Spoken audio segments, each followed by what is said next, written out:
Hello! Hey there! Welcome back. I'm Keith Alba. I'm Roxane Webster. That's right. We're the partners at my home team. We're the partners at home team, at my home team, and your home team. Let's talk about the only three choices that a seller has to make around the topic of whether or not to pay a cooperating compensation. The compensation, and that's in our world, that's the compensation paid to the person representing the buyer. We're going to do another video later on why we think that's to your advantage, but there's really only three choices, and if your agent isn't telling you about these three choices, I would suggest you call us instead. Can I say that? Well, that might make me a little nervous. We're walking a fine line there. Call us instead if you haven't signed anything.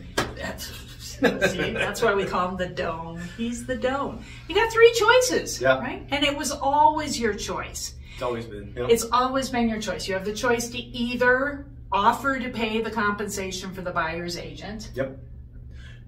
You don't have to offer a compensation, but you could be willing to consider it later on, depending on the price, the terms, the things, the offers that they come in, or ixnay, you're not willing to do it at all. Just drawing the line in the sand and say nope. Nope. Any buyer that comes to this property needs to be paying their agent the compensation for their services. This was always the choice, right? And it's in Colorado. We're really lucky in Colorado because we have got really understandable plain language contracts, right?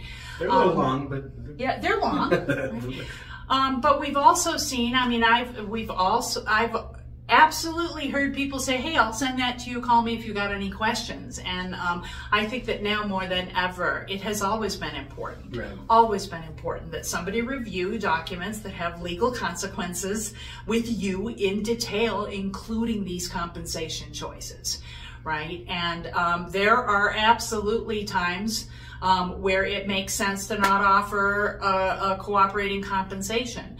In a lot of times, and we've talked in previous videos about supply and demand, you knowing that if you as a seller are not willing to pay the agent representing the buyer, that has a potential of reducing the number of buyers who can actually afford to buy your house because they don't have that additional monies to pay their agent themselves. But this is a conversation to have clearly with your agent, or if you haven't signed anything and they've never talked to you about that, talk to us about it. That's right.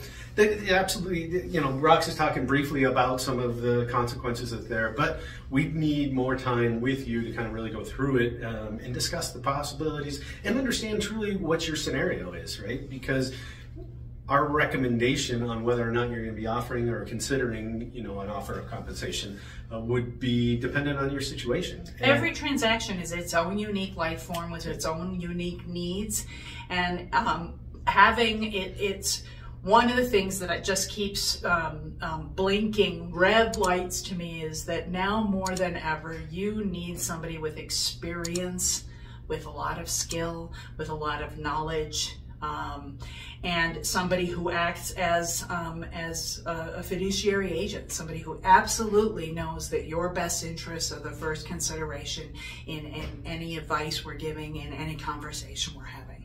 Absolutely. That's what our business has been built around and has been for its existence. And we'd love the opportunity. Combined 50 years. Can you believe that? Look at all that gray hair. All the wisdom in there. What's all the wisdom? I got a beard too. That's how we know I'm 10 years older than you. Whatever. Excellent. So we look forward to chatting with you. Again, like Rox was saying, we're going to be putting out a lot of informational videos on this sort of stuff. So make sure you hit that subscribe button and the bell to get alerted when we do post new ones up there. We're going to be pushing out a lot of content here in the near future. And I just want to be real straightforward. I think that there are excellent, like any other industry, there are excellent professionals in this industry, and there are some who are kind of lazy.